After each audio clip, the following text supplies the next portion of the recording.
त्याच्यात ते तिघं एकत्र मित्र म्हणून चालले आणि तिथंच एकाने चाकू काढला आणि एकाने ते कोयता काढला आणि त्याला तिथल्या तिथं मारला आणि मारले ते लगेच पळून गेले. बाकीचे 5-6 पोरं येत आहेत तोपर्यंत तो तिथं खाली पडला होता.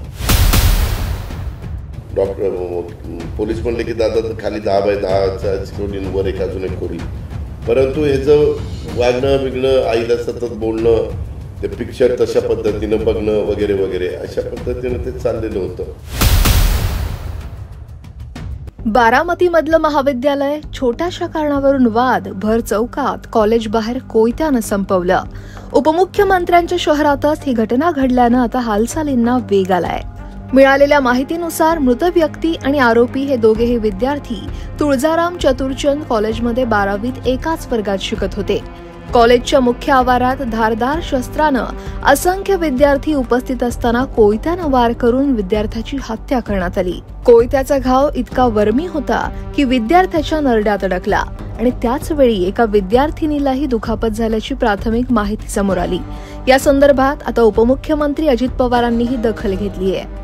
जी सगळी शहानिशाच्या बाबतीमध्ये केलेली आहे त्याचा तपास चाललेला आहे. कॉलेजचेच 3 मित्र का इतकी लोकांची भूमिका घेतात आणि इथपर्यंत त्यांची मजल जाते. त्यांच्या आई वडिलांना पण विचारून काय मुलाचं तिथलं वागणं आहे, तुमच्याशी असा वागतोय, काय वागतोय, अशा प्रकारची सगळी माहिती पोलीस काढतायत आणि त्याच्यातली काही माहिती मिळाली. परंतु अजून त्यांचे इतर मित्र, कारण काही जण घाबरतायत बोलायला, परंतु जसा एक दिवस जाईल तसं तसं त्याच्यातलं तीव्रता कमी झाल्यानंतर माणूस बोलायला सुरुवात करतो. त्यामुळं अजून थोडासा त्याच्यामध्ये त्यांना वेळ देण्याची गरज आहे.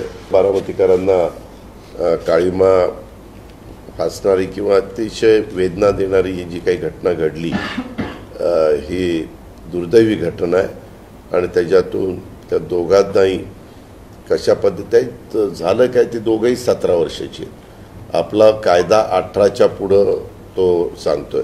नीट बघा कॅमेऱ्यामध्ये, त्याच्यात ते तिघं एकत्र मित्र म्हणून चालले आणि तिथंच एकाने चाकू काढला आणि एकाने ते कोयता काढला आणि त्याला तिथल्या तिथं मारला आणि मारले ते लगेच पळून गेले. बाकीचे 5-6 पोरं येत आहेत तोपर्यंत तो तिथं खाली पडला होता. आता त्यातल्या एका मुलांनी का केलं तर त्याच्या वडिलांनी काय सांगितलं, तो साऊथचे सिनेमा बघायचा. साऊथचे ते काहीतरी हिंदीत डब केलेले असतात आणि त्याच्यामध्ये असलंच म्हणजे वडील आल्यावर बातम्या त्यांना वडील तिथं आपल्या रेव्हेन्यूकडे वेगळ्या पद्धतीनं ते काम करत होते. छोटंच घर आहे. पोलीस म्हणले की दादा खाली 10x10 सिक्युरिटीवर एक अजून एक खोली. परंतु ह्याचं वागणं बिगणं, आईला सतत बोलणं, ते पिक्चर तशा पद्धतीनं बघणं वगैरे वगैरे अशा पद्धतीनं ते चाललेलं होतं. आणि एक दुसरा आहे त्याला 18 एकर जमीन आहे, तो तिकडचा शेजारच्या तालुक्यातला आहे आणि गेलेलाही इकडच्या भागातला शेजारचा.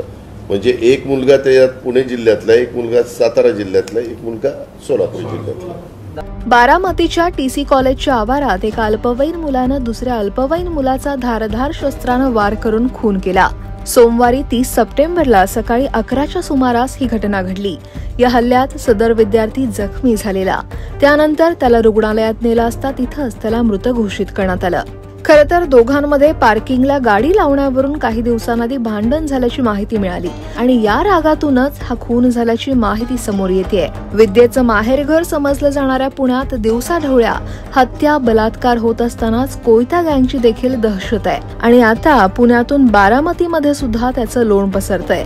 दिवसाढवळ्या झालेल्या या खुनानं बारामती हादरून गेली आहे. या घटनेविषयी तुम्हाला नक्की काय वाटतंय? कमेंट नक्की करा आणि लोकमत सबस्क्राईब करायला विसरू नका.